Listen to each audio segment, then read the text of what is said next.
Hello guys! It's May 25 and birthday ng pinsan ko. So galing sila sa province kaya we decided to go to Trinoma to celebrate her birthday.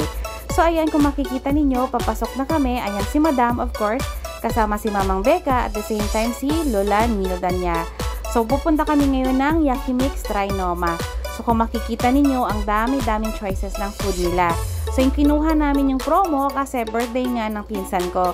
So yung pinsan ko, free siya for her birthday. At the same time, ayan, meron din kaming discount since dalawang senior citizen ang kasama namin.